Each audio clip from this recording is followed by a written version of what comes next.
Currently, Earth. It was March 16th in the year 1802 that the United States Military Academy, the first military school in the U.S., is founded by Congress for the purpose of educating and training young men in the theory and practice of military science. Located at West Point, New York, the U.S. Military Academy is often simply known as West Point.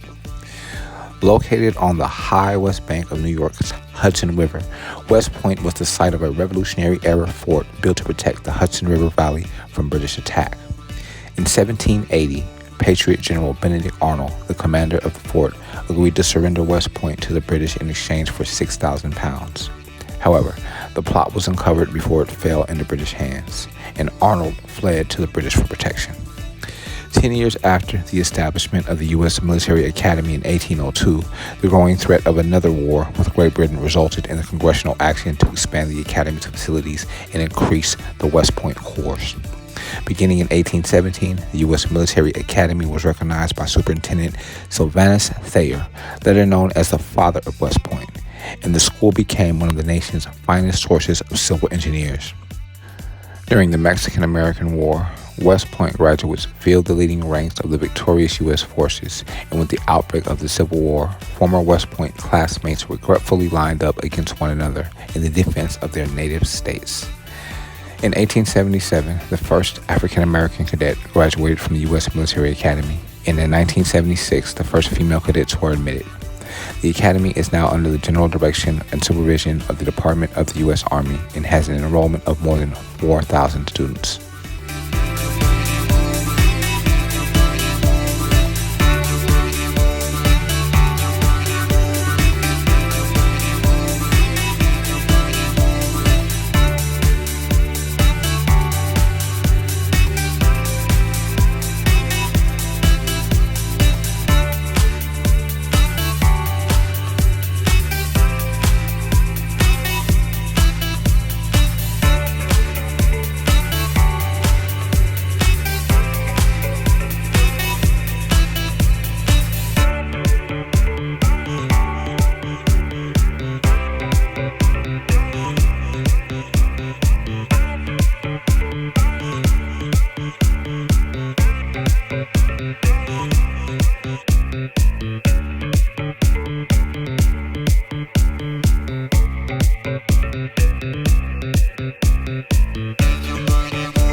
It was March 16th in the year 1926 that the first man to give hope to the dreams of space travel, the American Robert H. Goddard, who successfully launches the world's first liquid-fueled rocket at Auburn, Massachusetts.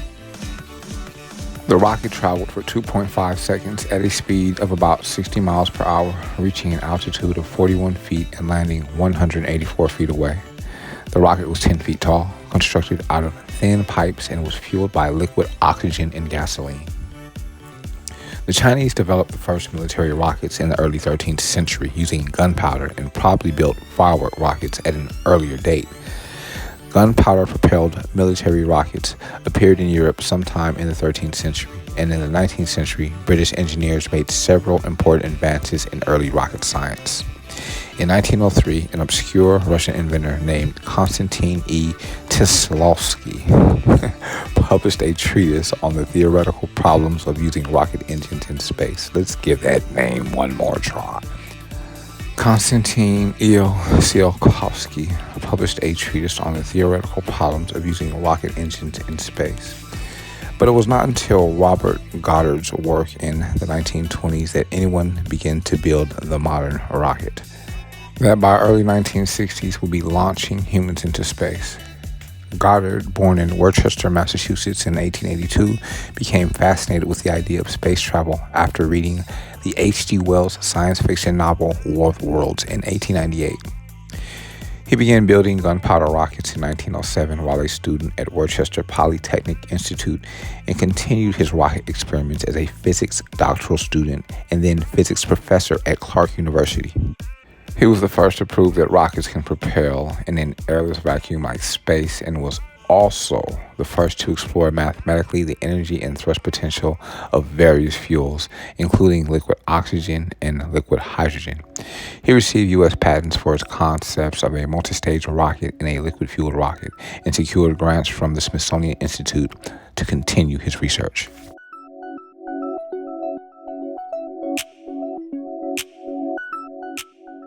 In 1919, his classic treatise, A Method of Reaching Extreme Altitudes, was published by the Smithsonian.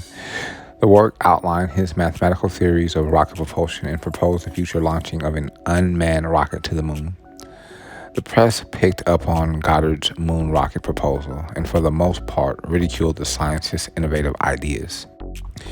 In January of 1920, the New York Times printed an editorial declaring that Dr. Goddard seems to lack the knowledge ladled out daily in high schools because he thought that rocket thrust would be effective beyond the Earth's atmosphere. 3 days before the first Apollo lunar landing mission in July of 1969, the Times printed a correction to this editorial. In December of 1925, Goddard tested a liquid-fueled rocket in the physics building at Clark University. He wrote that the rocket, which was secured in a static rack, operated satisfactorily and lifted its own weight. On March 16, 1926, Goddard accomplished the world's first launching of a liquid-fueled rocket from his Aunt Effie's farm in Auburn. Goddard continued his innovative rocket work until his continuance of eternity in 1945. His work was recognized by the aviator Charles A. Lindbergh, who helped secure him a grant from the Guggenheim Fund for the promotion of aeronautics. Using these funds, Goddard set up a testing ground in Roswell, New Mexico, which operated from 1930 until 1942. During his tenure there, he made 31 successful flights, including one of a rocket that reached 1.7 miles off the ground in 22.3 seconds. Meanwhile, while Goddard conducted his limited test without official U.S. support, Germany took the initiative in rocket development, and by September of 1944 was launching its V-2 guided missiles against Britain to devastating effect. During the war, Goddard worked in developing a jet thrust booster for a U.S. Navy seaplane. Goddard would not live on Earth to see the major advances in rocketry in the 1950s and 1960s that would make his dreams of space travel a reality. NASA's Goddard Space Flight Center in Greenbelt, Maryland, is named in his honor. It was March 16th in the year 1970 that Motel singer Tammy Terrell continued her eternity. Over a span of just 12 months beginning in April of 1967, the duo of Marvin Gaye and Tammy Terrell enjoyed a string of 4 straight hits with some of the greatest love songs ever recorded at Motown Records.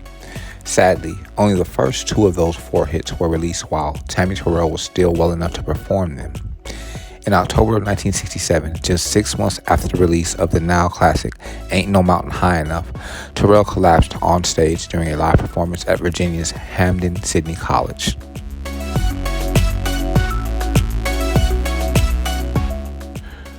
Two and a half years later, on March 16th in 1970, Tammy Terrell continued her eternity of complications from the malignant brain tumor that caused her 1967 collapse.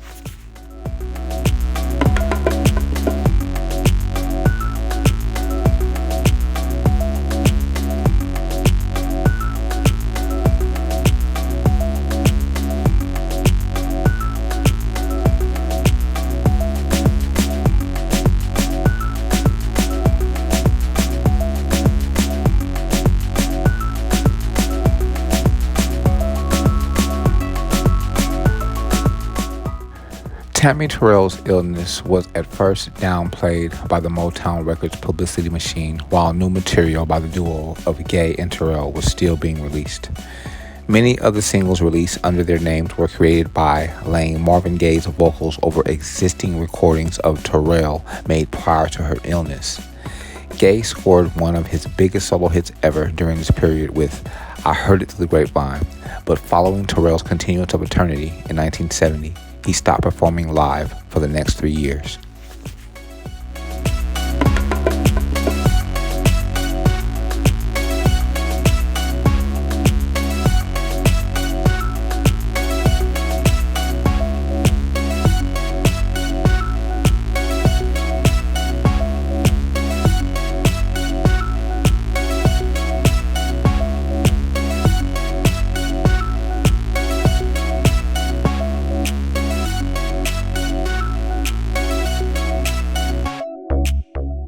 The historic information divulged on this audio file can be verified on history.com.